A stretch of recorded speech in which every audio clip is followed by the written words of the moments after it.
검찰이 이병호 전 국정원장을 재소환하고 내일은 전병헌 전 청와대 전 정무수석을 피의자 신분으로 소환합니다. 검찰의 사정 칼날이 정치권에 거세게 몰아치고 있는데요. 자세한 소식 세 분과 함께 짚어보도록 하겠습니다. 최창렬 용인대 교육대학원장, 장성우 건국대 행정대학원장, 김광산 변호사 모셨습니다. 어서 오십시오. 네, 안녕하세요. 안녕하세요. 네, 어서 오십시오. 네, 방금 말씀드린 대로 전병헌 전 청와대 정무수석이 내일 피의자 신분으로 이 검찰에 소환이 됩니다. 일단 검찰과 전 수석 측 간의 치열한 법리 공방이 예상되는 상황인데요, 변호사님. 어떤 부분이 좀 쟁점이 될 것으로 보십니까? 일단 참고인이 아니고 피의자 소환이에요. 네. 피의자 소환의 의미는 참고인 소환과 굉장히 다른 부분이 있거든요. 그러니까 검찰에서 지금까지 전병헌 전 수석의 보좌관 2명, 그리고 그 중간에 이제 자금 세탁과 관련해서 이제 뿌로커라고 지명된 배모 씨 구속했지 않습니까? 네. 그다음에 지금 한국 e스포츠 협회의 사무총장으로 있었던 이제 조모 씨를 구속했어요. 그래서 긴급 체포했죠. 네. 그래서 이 조사한 전체 내용을 가지고 과연 이제 전병헌 전 수석은 이제 압박을 해나갈 건데 지금 내용 자체는 그거죠. 한국 e스포츠 협회가 그 당시 이제 명예회장으로서 전병헌 전 수석이 있었는데 네. 그 전에 그 롯데 홈쇼핑 이제 재승인 문제가 좀 있었어요. 네. 그 당시에 재승인에 관해서 영향을 미칠 수 있는 것이 미방위였거든요. 미래창조 방송통신위원회 그 위원으로 전병헌 전 수석이 있었으니까 그 영향을 좀 미치는 위치에 있었지 않느냐. 네. 그러면 롯데홈쇼핑이 e스포츠 협회에 사실은 후원을 할 아무런 그런 관계가 없거든요. 근데 3억으로 후원했단 말이에요. 그럼 3억으로 후원한 것이 전병헌 전 수석의 압박에 의해서 후원을 했느냐. 그렇다고 하면 이제 직무 관련성이 있겠죠. 또 재승인 받은 것과 어떤 대가성이 있느냐. 네. 이제 그런 부분들, 그다음에 이제 부정한 청탁 이런 것들이 제3자 뇌물수수이기 때문에 그런 부분에 대해서 검찰에서 조사에 집중할 것이고 전병헌 전 수석은 워낙 뭐 이건 밑에 있던 보좌관의 일탈이라고 그렇게 주장하고 있기 때문에 네. 그러한 검찰의 증거 제시 확보한 거에 대해서 어떻게 대응을 하느냐에 따라서 전병헌 전 수석의 운명이 결정될 것으로 보입니다. 네. 일단 전병헌 전 수석은 무죄를 주장하고 있는 상황인데요. 문재인 정부가 출범한 지 이제 6개월 남짓 되지 않았습니까? 이 전병헌 정무수석이 여권에서 이 문재인 정부 들어 처음 검찰에 이 소환이 되면서 이 앞으로 이 혐의가 어떻게 되느냐에 따라서 이 정부가 받을 부담도 만만치 않을 것 같아요. 다른 직책도 아니고 네. 바로 청와대의 정무수석이라는 자리에 무게가 굉장히 크지 않습니까? 네. 그리고 임기 초기에 이렇게 청와대 핵심 참모가 이것도 참고인 신분도 아니고 피의자 신분으로 소환된 경우가 그렇게 많지 않아요. 거의 네. 없는 걸로 알고 있는데 지금 앞서 김 변호사가 잘 설명해 주신 바와 같이 어떤 그러한 이유란 말이죠. 그러니까 미래창조과학방송통신위원회 위원으로 있으면서 나름 영향력을 행사할 수 있는 자리에 있다고 이제 검찰은 의심하고 있는 거잖아요. 뭐 나중에 결과를 봐야지 알겠습니다만 만약에 혐의가 있는 걸로 검찰이 이제 뭐 불구속이 됐건 구속이 됐건 뭐 기소를 하게 되고 이런 상황까지 가게 된다면 네. 일단 뭐 문재인 정부로서는 도덕적 타격을 입는 건 불가피하겠죠. 그런데 또 다른 관점에서 본다면은 지금 적폐청산에 대해서 지금 특히 이제 제1야당을 비롯해서 무슨 뭐 정치 보복이다 이런 프레임 가지고 잠깐 보고 있잖아요. 그런데 만약에 지금 살아있는 권력의 핵심 참모를 만약에 검찰이 그런 것들을 의식하지 않고 어떤 이런 절차에 들어간다면 네. 오히려 적폐청산의 당이라든지 어떤 그러한 명분도 얻을 수도 있지 않을까라는 생각이 듭니다. 그러니까 현 정부로서는 굉장히 뼈가 아픈 부분이긴 합니다만 오히려 정치적으로 보면 다른 의미도 있을 수가 있겠다라는 생각도 듭니다. 네. 지금 이 예산국회가 한참 진행 중이기 때문에 이 정부 입장에서는 또 국회와의 어떤 조율을 할 정무수석의 공백이 좀 크게 느껴진 상황 아니겠습니까? 어떻게 보면은 지금 협치가 상당히 실종되고 있지 않습니까? 네. 특히 이제 홍종학 벤처기업 장관도 마찬가지로 지금 청문보고서 태택의 진통을 겪고 있는 이 시점에서 정무수석이 국회의 어떤 교란 역할을 상당히 그동안 열심히 해왔는데 네. 이것마저도 지금 구멍이 뻥 뚫린다면 정부라든가 청와대 입장에서는 지금 상당히 큰 타격을 입을 수밖에 없지 않겠습니까? 네. 그런 상황에서 지금 후임 정무수석을 임명해도 상당히 지금 인물난을 겪을 가능성이 상당히 큽니다. 그래서 그럼에도 불구하고 일단은 사표를 냈기 때문에 이거에 대한 후임은 조만간 빨리 단행을 해야 된다고 봅니다. 네.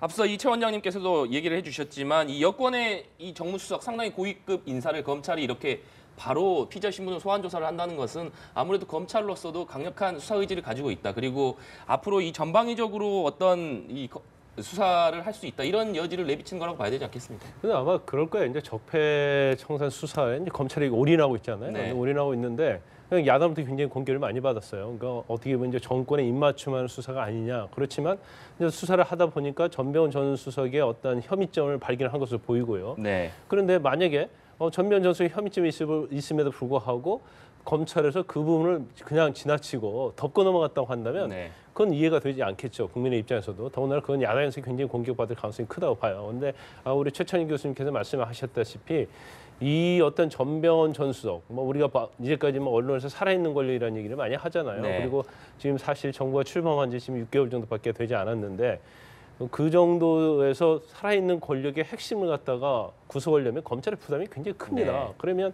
사실 피의자로 소환하려고 하면 검찰 입장에서는 완벽하게 어떤 준비가 되어 있지 않으면 사실 소환한다는 게 굉장히 어렵다고 봐요. 그러면 검찰은 어떻든 간에 이제 스모킹 건간을 가지고 있을 거라고 보는데 그 부분은 이제 이렇게 봐야 할 것 같아요. 물론 현 정부의 어떤 실세라는 측면에서 현 정부에 좀 부담이 있을 수 있겠죠.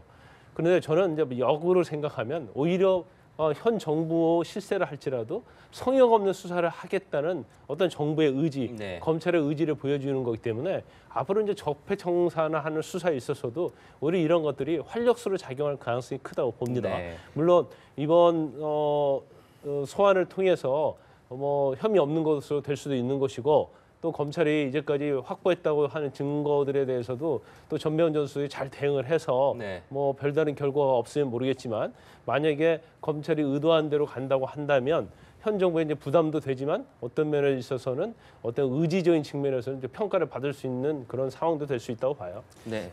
이 적폐청산의 일정 부분 뭐 정당성을 확보해 준다고도 할 수가 있지만 물론 개인적으로 보면은 전병헌 전 수석에 대해서 불행 아니겠습니까? 그럼에도 불구하고 이것이 직무연관과 대가성이 인정이 된다면 최순실 씨가 혐의를 하는 제3자 뇌물죄가 있지 않습니까?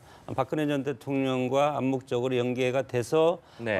지금 뇌물을 받았다는 그것과 연계가 되기 때문에 상당히 큰 정권의 타격이 될 가능성은 상당히 크다고 봅니다. 네.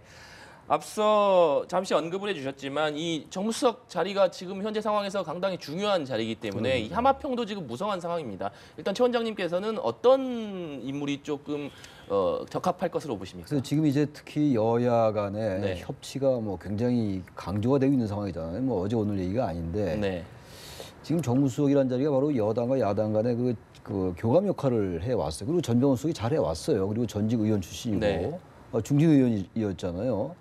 그런데 지금 만약에 정무수석 자리가 빈 상태니까 뭐 곧 채워야 되겠죠. 뭐 청문회가 필요 있는 자리는 아니니까.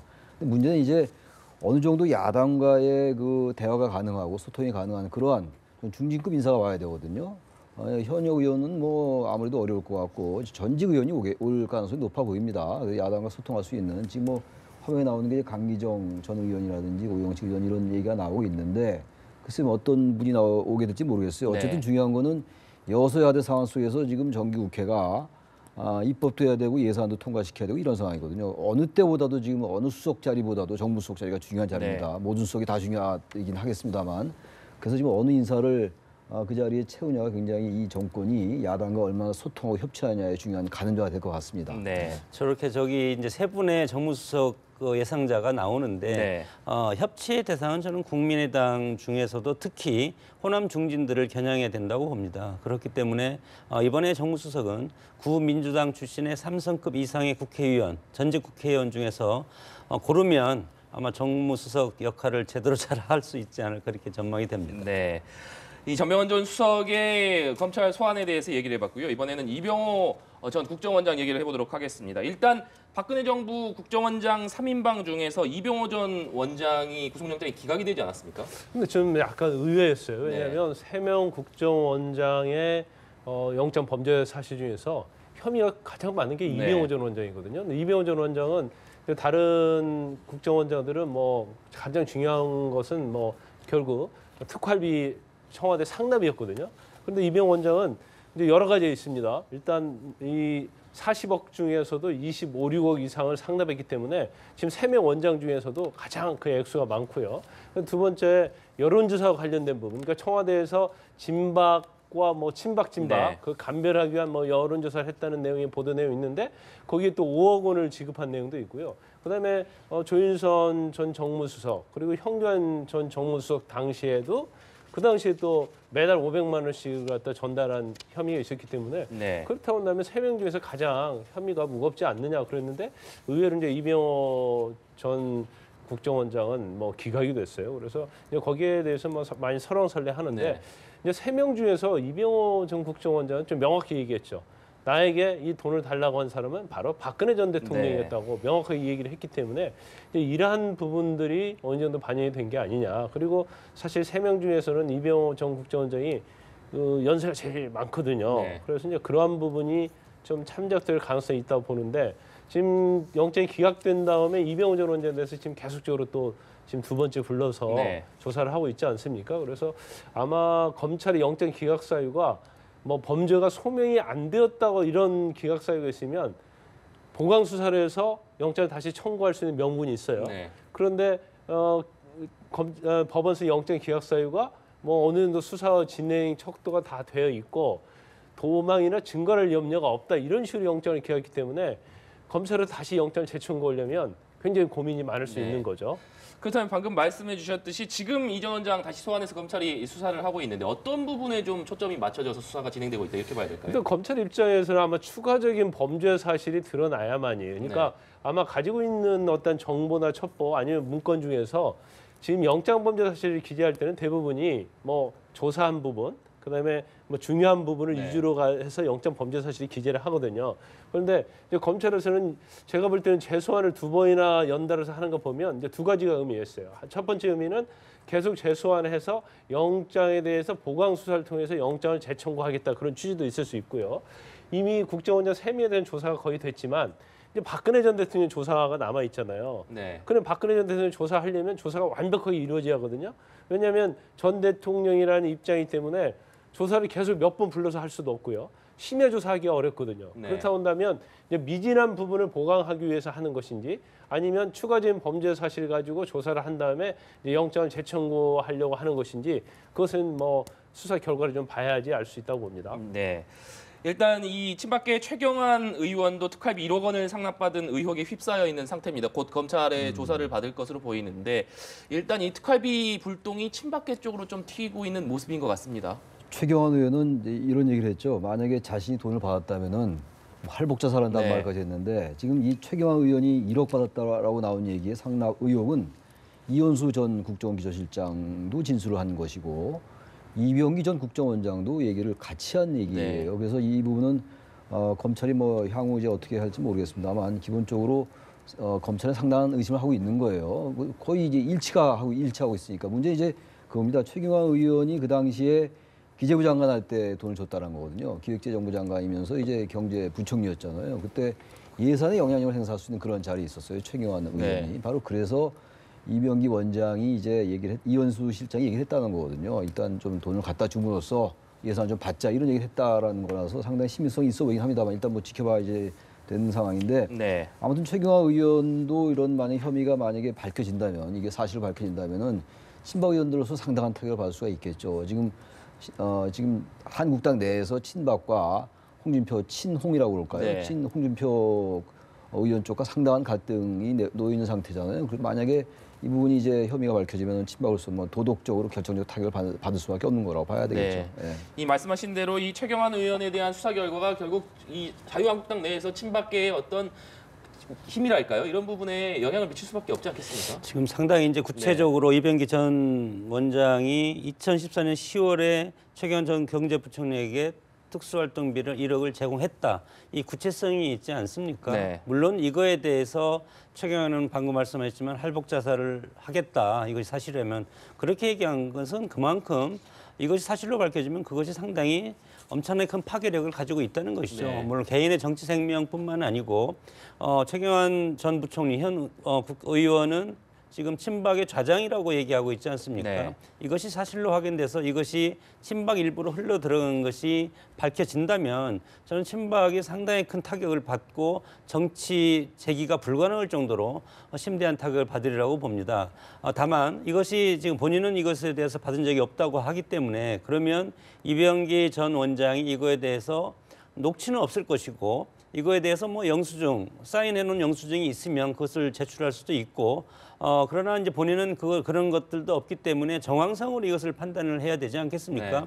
이것은 결국은 검찰과 최경환 의원 사이의 지리한 공방으로 가다가 법원에서 이거에 대해서 판단을 할 수밖에 없지 않기 때문에 앞으로 상당한 긴 시간이 걸릴 것 같습니다. 네, 네 변호사님.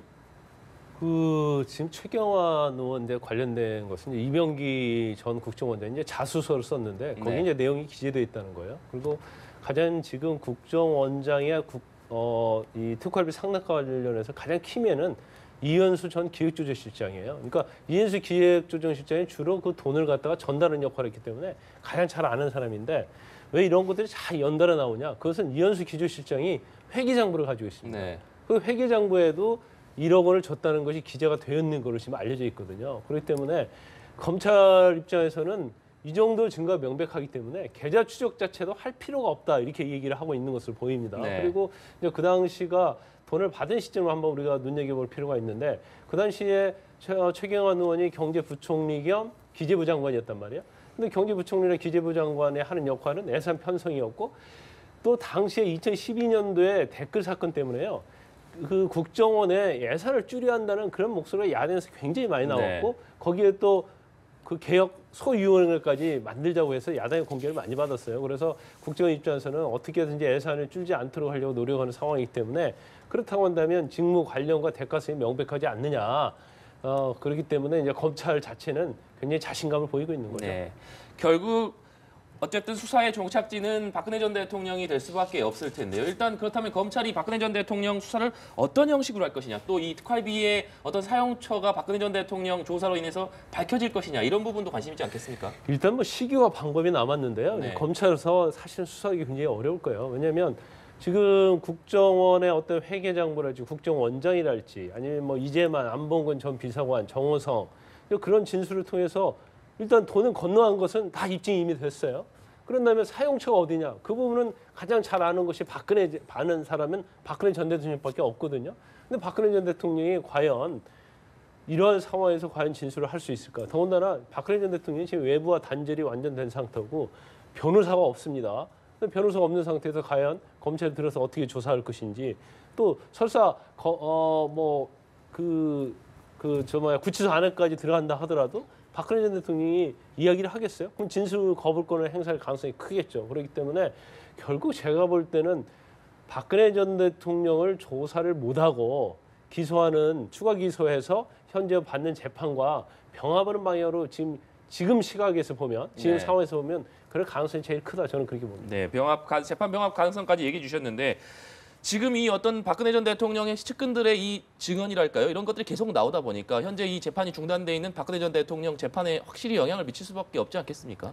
지금 일단 지금 앞서 말씀하신 것처럼 이 상납한 거, 네. 이제 특활비, 특수활동비가 가장 중요한 것 같아요. 근데 지금 현재 아까 김 변호사 말씀처럼 그런 이유 때문에 실질적인 조사 또는 수사가 대단히 어려운 상황이잖아요. 그러나 이 부분에 대해서 어떤 형태로든 간에 결론을 내지 않으면 안 되는 상황까지 왔어요, 지금.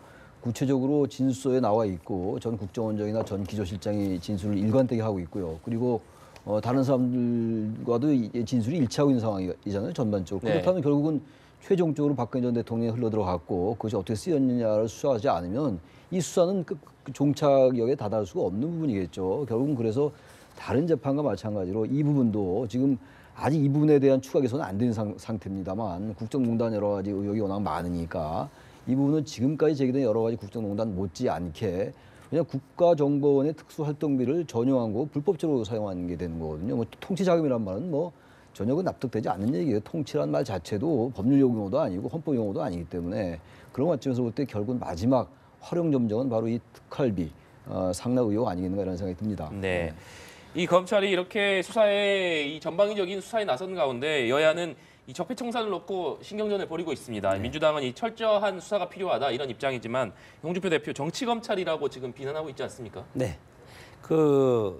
야당 같은 경우 지금 한국당 같은 경우는 지금 문재인 정부가 보수 정권 10년에 대해서 적폐를 다 청산하겠다. 네. 이렇게 강하게 지금 드라이브를 걸고 있지 않습니까? 물론 새로운 정부가 들어서면 과거 정부에 대한 단죄는 당연한 것이고, 그러나 그것이 훨씬 더 지금 강하게 지금 오고 있기 때문에 보수 정당의 입장에서는 이거에 대해서 물론 적폐가 있으면 청산을 하되 정치 보복은 안 된다. 네. 이런 것이고, 또 들고 나오는 것이 형평성 아닙니까? 그래서 지금 검찰까지도 지금 정면으로 겨누고 공격하고 있는 것이 검찰 특수활동비 285억 중에서 검찰이 쓰는 것이 180억이 실제 수령했고, 나머지 105억은 법무부에서 가지고 있다가 이것을 가지고 법무부에서 뭐 정보 수집이라든가 또는 또 감찰, 교정, 출입국 관리소 이런 것에 쓰고 있는데, 여기에서 덧붙여서 경력금 같은 걸로 쓰고 있는 이런 것이 불법 부당한 것이다. 그리고 또 전병헌 정무수사 아까 말씀하신 그것도 있고, 또 노무현 대통령 당시에 3억 원 가족 횡령 의혹 수사 요것과 그리고 640만 달러 뇌물 사건 수사 이런 것까지 있기 때문에 야당 입장에서는 이것도 동시에 다 해서 이것을 해야만이 공정한 수사 적폐청산이 되는 것 아니냐. 네. 이렇게 지금 주장을 하고 있는 것이고, 밀리면 죽는다는 겁니다. 지금 선거도 임박해 있고, 그래서 예산이라든가 연말 입법 전쟁이 끝나면 그다음에는 이제 바로 선거 국면으로 가기 때문에 이것이 바로 이제 정치적인 소재로 다시 옮겨붙을 가능성이 커졌습니다. 네. 근데 지금 보면 말이죠. 적폐청산과 이 정치보복 프레임은 일단 성립할 수 없는 프레임이에요. 아까 지금 잘 말씀해 주셨습니다만 640만 달러 그것도요. 지금 이 부분은 원래 지금 여러 가지 지금 제기되고 있는 여러 가지 적폐청산 이 수사는요. 기본적으로 박근혜 정권 때 나왔던 얘기들입니다. 근데 박근혜 정권 때 이 부분을 대단히 그 부실하게 수사를 했던 거죠. 네. 그리고 전부 국가정보원의 개인의 일탈로 전부 치부해버리고 말았던 거란 말이에요. 그걸 정밀하게 수사한 부분하고 그 당시 노무현 전 대통령이 아주 극단적인 선택을 해가지고 수사를 덮은 것과는 다른 거예요. 이걸 어떻게 정치법으로 하는 거는 제1야당 등 그야말로 일부 보수 야당이 정말 이 사안에 대해서 자신들이 빠져나가기 위한 프레임밖에 안 됩니다. 전 적폐청산대 정치보복이라고 얘기한 이 프레임 자체가 성립하기 어려운 프레임이다. 그리고 국민들이 어떻게 바라보고 있느냐가 대단히 중요해요. 그때와 이걸 어떻게 같은 동일선상, 그리고 지금 우리가 이 자리에서 계속 얘기했습니다만 그렇게 대통령에게 아무런 목적도 없이 용처도 없이 그렇게 상납을 하고 국정원장들이 1억씩, 5천만 원씩 그렇게. 그것이 어떻게 정치보복하고 같은 프레임 설정이 됩니까? 저는 그거는 있을 수 없다. 국민들이 다 알 거라고 생각합니다. 기본적으로. 그런데 이제 야당은 이제 정치 보복이라고 계속 목소리를 내서 외치고 있는데 이게 전혀 먹혀 들어가지 않고 있다고 봐요. 왜냐하면 지금 문재인 정부의 특히 문재인 대통령 지지가 뭐 어떤 경우 80%, 뭐 70%가 넘지 않습니까? 근데 그것은 물론 문재인 정부가 소통을 잘하고 있기 때문에 국민의 지지 받는 측면도 있지만 적폐청산과 관련된 분도 굉장히 많다고 봐요. 그래서 어떻게 해서든지 이제 지금 야당 입장, 특히 보수 야당 입장에서는 정치보복된 이제 적폐대 그걸 프레임을 가지고 가서 어떤 식상한 적폐청산을 만들려는 그런 시도는 것 같은데 그것이 아직까지는 뭐 국민들이 그런 인식을 하지 않고 있고 이렇게 가서 이걸 가지고 내년 지방선거로 가면 야당이 사실 승리하기는 굉장히 어렵다고 봅니다. 네. 또 이 홍종학 중소벤처기업부 장관 후보자 보고서 채택 시한 내일 아니겠습니까? 네. 아무래도 이 문재인 대통령이 임명을 강행할 것이다 이런 관측들에 힘이 실리는데 일단 어떻게 보십니까? 전체적으로 저도 뭐 임명할 가능성이 훨씬 높다고 봅니다. 네. 기본적으로 여러 가지 요인이 있습니다만 이번에 정의당에서 이른바 이제 언론에서 흔히 데스노트라는 말 많이 하잖아요. 데스노트를 얘기하지 않았어요. 네. 그 부분도 하나 있는 것 같고 또 청문회 전에도 여러 가지 의혹이 제기된 것들이 다른 여러 가지 국내 현안에 많이 묻혔었어요. 그 청문회 때 야당이 어떤 한 방을 또 제기하지 못했었고 그래서 전반적으로 볼 때 여전히 제기된 의혹들은 국민 정서에 안 맞는 부분들, 국민 눈높이에 맞지 않는 부분이 굉장히 많음에도 불구하고 지금 문재인 정부로서는 아직도 지금 내각을 완전하게 구성 못한 거거든요. 그래서 네. 다른 다른 사람으로 또 했을 때 청문회 부담은 여전히 있는 것이고 하기 때문에 저는 그리고 이 전반적인 여론이 보니까 의외로 홍종학 후보자에 대한 인명이 좀 높은 걸로 나오는 것 같아요. 그러면서 볼 때 문재인 정부가 문재인 대통령이 홍종학 후보자를 임명할 가능성이 훨씬 높아 보인다라고 생각합니다. 일단. 네. 일단 홍종학 후보자 임명 가능성을 높게 보셨는데 결국에 관심을 끄는 부분은 그렇다면 문재인 대통령이 홍종학 후보자 임명을 강행했을 경우에 이 후폭풍이 어느 정도나 될 것이냐 이 부분 아니겠습니까? 후폭풍보다도 임명할 수밖에 없는 상황이 아니겠습니까? 일단 장관을 두 번 내정해서 두 번 사퇴시키면 그것은 청와대 인사 시스템이 저는 붕괴됐다고 국민들이 판단을 하기 때문에 네. 임명할 수밖에 없고, 그리고 이제 현역 불패 신화도 있지만 전직 의원 불패 신화도 저는 있는 것 같고, 이런 상황에서 임명할 수밖에 없는데, 결국은 이것은 지금 예산국회가 지금 진행되고 있고 10월 2일까지 아니겠습니까? 그리고 나서 입법 협치가 대기하고 있는데, 국민의당과 바른정당 그리고 한국당 야 3당이 이거에 대해서 일제히 거부 반응을 보일 가능성이 크고, 네. 그것은 무엇을 볼모로 하겠습니까? 집권 여당에 대한 질타를 낳은 것은 국회에서 협의를 안 해주고 합의를 안 해주면 되는 것 아니겠습니까? 그런 상황에서 제가 개인적으로 보기에는 상당히 안타깝다. 이거에 대해서 여당과 야당, 청와대가 서로 협의하고 숙고하는 모습을 국민들이 보여줄 수 있다면 이거에 대한 합의점이 있을 텐데, 그렇지 않고 지금 예산국회가 이것에 대해서 이제 볼모로 잡히면, 물론 장관을 임명해서 내각이 완벽하게 이제 구비가 되는 그런 시점이 왔는데, 그럼에도 불구하고 이것 하나를 건짐으로써 국회라는 그런 협치의 대상이 다시 삐걱거리는 그런 부작용이 있기 때문에 이런 것들은 참 안타까운 그런 모습이라고 봅니다. 네, 알겠습니다. 지금까지 최창렬 용인대 교육대학원장, 장성호 건국대 행정대학원장, 그리고 김광삼 변호사와 함께 얘기 나눠봤습니다. 오늘 말씀 감사합니다.